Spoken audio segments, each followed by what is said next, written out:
All right, week 8 college football breakdown. Nice little primetime battle here in the Big 12. We got Kansas State still undefeated in conference play, taking on the only other undefeated team in the Big 12, and that'd be TCU. TCU at home is a 3.5 point favorite in this spot, and total is right around 54, 54 and a half, depending on where you look here on Friday night. Now, listen, one thing that I think is crucial when handicapping this game, as far as total specifically, because we saw this total come out around 59, 59 and a half earlier this week. The wins, and this is going to be a major factor in a lot of games this weekend. Winds in Fort Worth tomorrow night are expected around 22, 23 miles an hour. Last time I looked. So that's how a total gets dropped 5.5 points. And, I think it's appropriate. So I think that total is pretty well adjusted. I'm not going to really look at this game from a total perspective.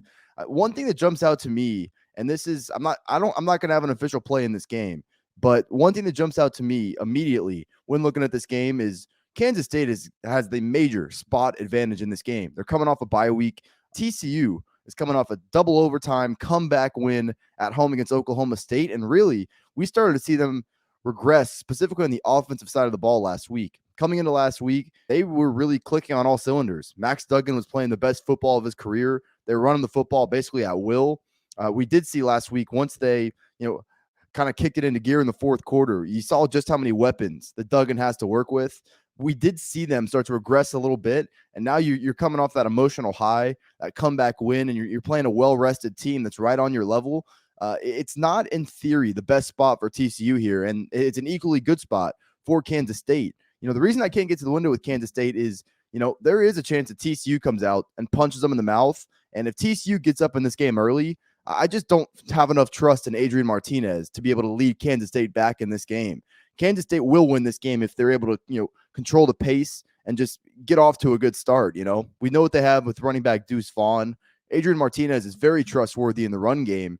He's done a good job of taking care of the football this year, and obviously that was a major Achilles heel of his back at his time in Nebraska. But 6.5 yards per attempt through the air, that's not going to scare me. That's not going to scare this TCU defense. TCU actually is far better against the run than they are against the pass, and that's something I've felt preseason. We've seen that play out here in the regular season. So if TCU is able to stop the run, I just wouldn't really trust Adrian Martinez in those obvious passing downs.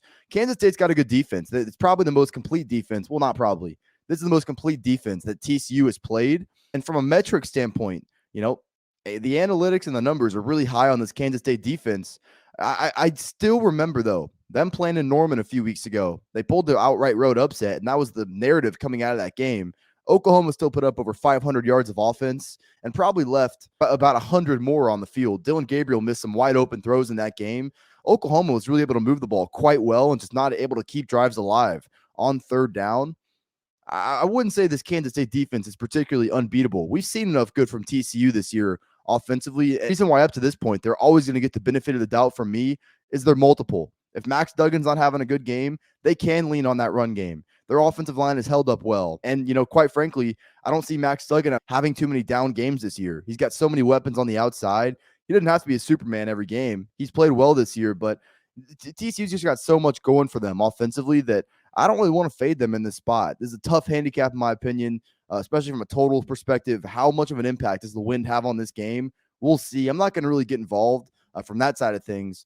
And then I think there's a good case for both sides. It's undoubtedly a better spot for Kansas State on paper, but I'm not so sure TCU won't be able to stop the run, get stops, force Adrian Martinez into obvious passing downs, and then, let their offense go from there. So I'm going to lay off of this game.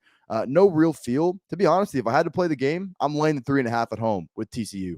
All right, guys, before we get out of here, I know you see this shirt right here. If you're in need of unique but comfortable golf apparel, head over to proud90.com. They got polos, with the colder weather coming, hoodies and quarter zips. Recently added a ladies line. Proud 90's got all your golf apparel needs. Browse their selection, and if you see anything you like at checkout, use code Fordham. It's going to get you 15% off your entire order. That's code Fordham is going to get you 15% off your order at proud90.com. Support me, support Proud 90, proud90.com.